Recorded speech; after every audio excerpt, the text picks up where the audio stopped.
जब कान्हा बने अपनी भक्त के देवर।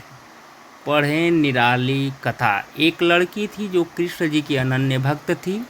बचपन से ही कृष्ण भगवान का भजन करती थी, भक्ति करती थी। भक्ति करते करते बड़ी हो गई। भगवान की कृपा से उसका विवाह भी श्रीधाम वृंदावन में किसी अच्छे घर में हो गया।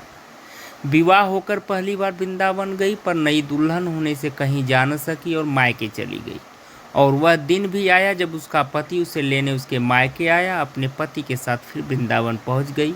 पहुंचते पहुंचते उसे शाम हो गई।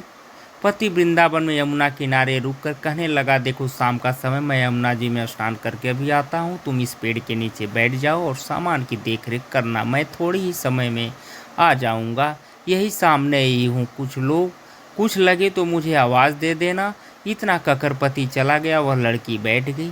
अब एक हाथ लंबा घूंघट निकाल रखा है, क्योंकि गांव है, ससुराल है, और वहीं बैठ गई। मन ही मन विचार करने लगी कि देखो ठाकुर जी की कितनी कृपा है। उन्हें मैंने बचपन से भजा और उनकी कृपा से मेरा विवाह भी श्रीधाम वृंदावन में हो गया। मैं इतने वर्षों से ठाकुर जी को मानती हूँ, परंतु अब तक उनसे कोई रिश्ता नहीं जोड़ा। फिर सोचती हैं ठाकुर जी की उम्र क्या होगी। लगभग 16 वर्ष के होंगे। मेरे पति 20 वर्ष के हैं, उनसे थोड़े से छोटे हैं, इसलिए मेरे पति के छोटे भाई की तरह हुए और मेरे देवर की तरह।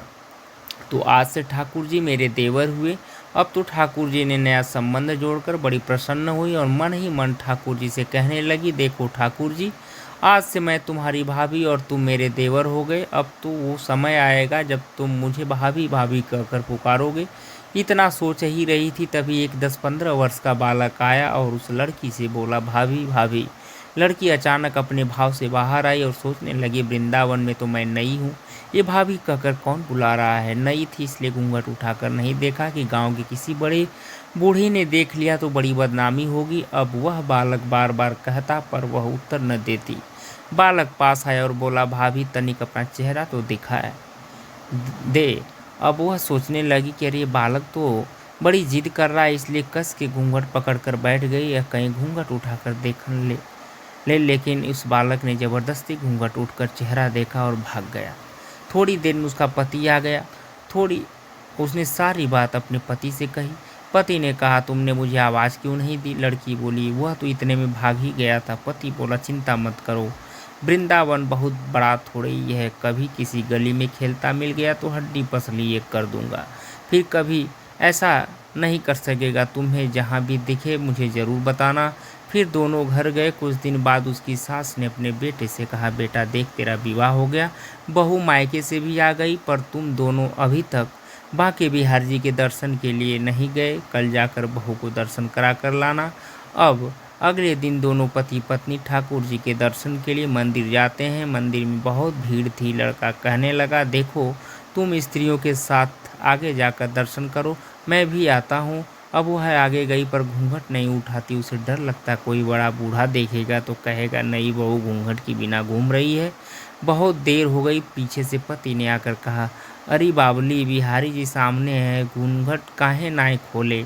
घूंघट नाय खोलेगी तो दर्शन कैसे करेगी। अब उसने अपना घूंघट उठाया और जो बांके बिहारी जी की ओर देखा तो बांके बिहारी जी की जगह वहीं बालक मुस्कुराता हुआ दिखा। तो एकदम से चिल्लाने लगी, सुनिए, जल्दी आओ जल्दी आओ। पति पीछे से भागा भागा आया। बोला, क्या हुआ। लड़की बोली, उस दिन जो मुझे भाभी भाभी कहकर भागा था वह बालक मिल गया। पति ने कहा, कहाँ है, अभी उसे देखता हूँ। तो ठाकुर जी की ओर इशारा करके बोली, ये रहा, आपके सामने ही तो है।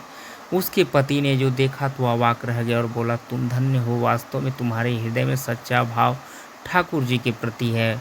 मैं इतने वर्षों से वृंदावन में हूँ, मुझे आज तक उनके दर्शन नहीं हुए, और तेरा भाव इतना उच्च है कि बिहारी जी के तुझे दर्शन हो गए। दोस्तों, ये रहा कहानी। पसंद आई हो कृपया चैनल सब्सक्राइब करें, लाइक करें। बहुत बहुत धन्यवाद, बहुत बहुत आभार। थैंक यू सो मच दोस्तों।